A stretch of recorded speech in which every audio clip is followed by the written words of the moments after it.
Dans Smart Imo, tout de suite, on s'intéresse aux HLM, les habitations à loyer modéré, souvent décriées, mais pourtant indispensables, bien sûr, à la construction de la ville. Pour en discuter, on est en compagnie de Valérie Fournier. Bonjour Valérie. Bonjour.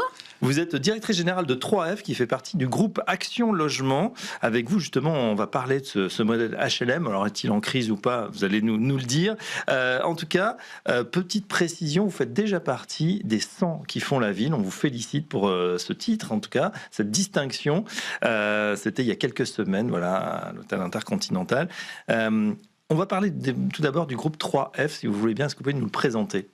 Alors le groupe 3F, c'est d'abord une grosse société francilienne, historiquement immobilière 3F, et puis qui est devenue un groupe, 11 sociétés aujourd'hui, plus de 310 000 logements, commerces, foyers, et à peu près un peu plus de 700 000 personnes logées par nous. C'est un groupe national et en même temps un groupe assez ancien, puisqu'on aura en 2028 100 ans. 100 ans déjà? Oui. Très bien, ben voilà. C'est vrai que ce modèle des HLM, il est parfois critiqué, on voit dans l'actualité, sur l'attribution, sur la mixité qui serait pas assez, justement, les gens n'auraient pas assez de mélange, mais également pour la mobilité du parc. Qu'est-ce que vous répondez à l'ensemble de ces critiques? Alors effectivement, c'est des critiques assez récurrentes.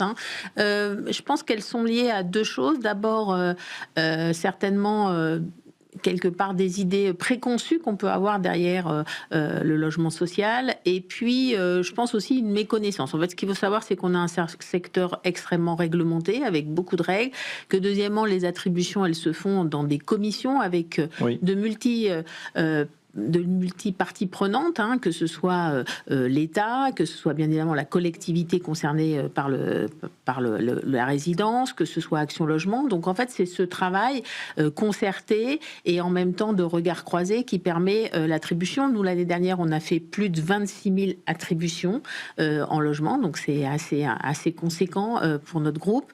Et je crois que les équipes sont engagées justement pour le faire de la manière la plus transparente et la plus réglementée possible.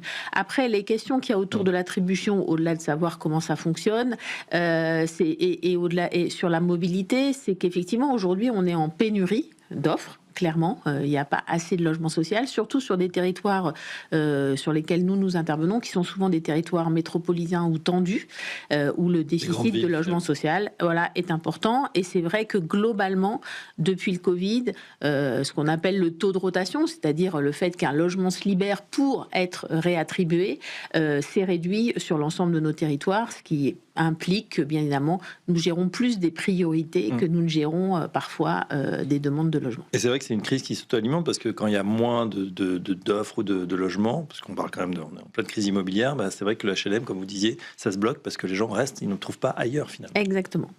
Eh oui, c'est bien le problème. C'est vrai que c'est un petit peu frustrant aussi pour les personnes qui cherchent, parce que souvent on parle de mois, voire d'années d'attente.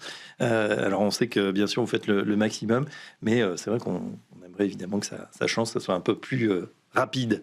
Oui, ce qu'on essaye de faire en tout cas chez nous, c'est d'être sur l'ensemble du parcours pour essayer de desserrer aussi les contraintes, pour aller vers l'accession à la propriété, vers le logement intermédiaire et pour permettre aussi de contribuer à ces mobilités résidentielles.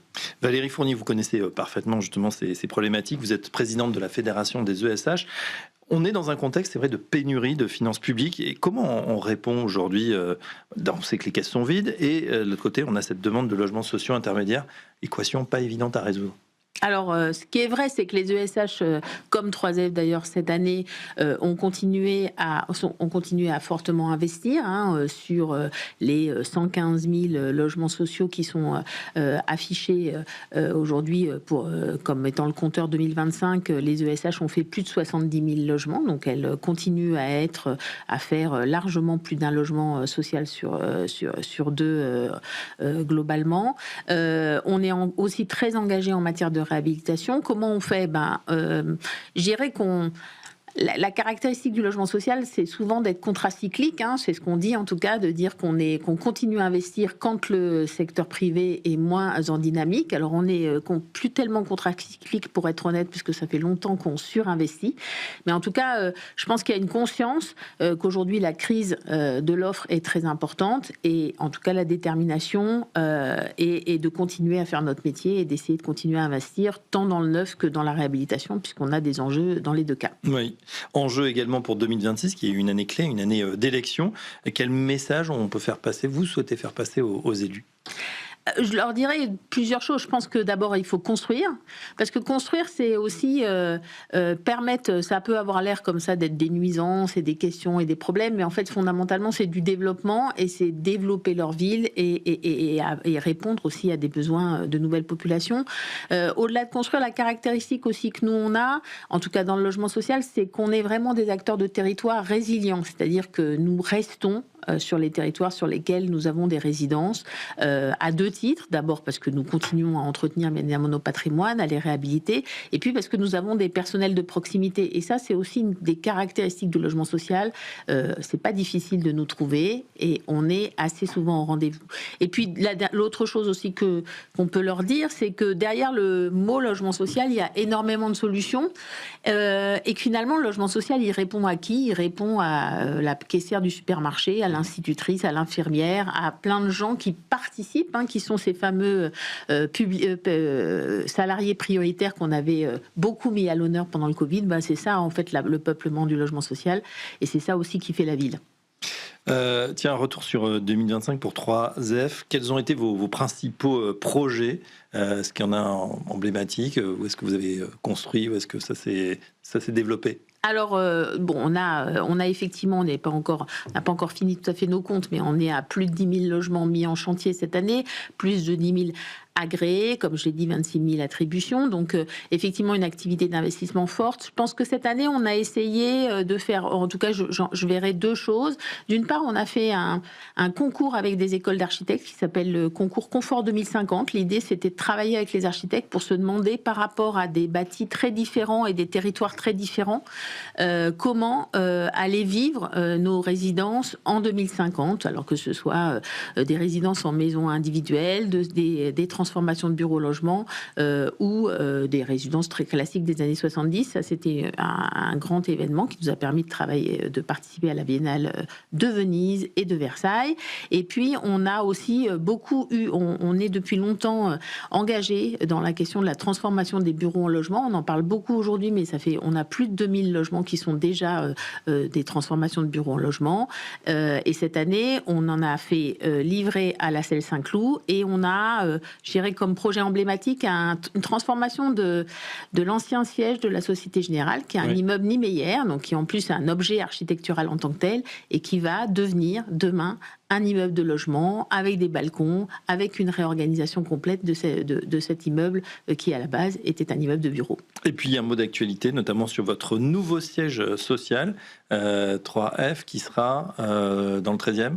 Exactement, dans le 13e, qui est notre quartier historique. On part du 13e pour aller dans le 13e. Je pense, c'est un nouveau siège à notre image. D'abord, c'est effectivement là aussi une transformation. On a acheté des bureaux existants et on les réhabilite pour les rendre les plus environnementalement, en tout cas en respectant le plus la réglementation environnementale. Et puis l'objectif, c'était de rassembler l'ensemble des équipes 3F qui sont sur Paris, y compris l'agence qui est dans le 19e aujourd'hui, qui est l'agence parisienne, parce que c'était important pour nous d'avoir aussi des locataires qui viennent au siège et d'avoir ce lien entre les fonctions parfois à siège qui peuvent être éloignées, entre guillemets, de la proximité et nos locataires. Et ben voilà, nouveau siège social de 3F, donc dans le 13e arrondissement. Merci Valérie Fournier. Je rappelle que vous êtes directrice générale de 3F, groupe Action Logement, et donc vous faites partie des 100 qui font la ville. On vous remercie et on vous félicite. À très bientôt sur Smart Imo.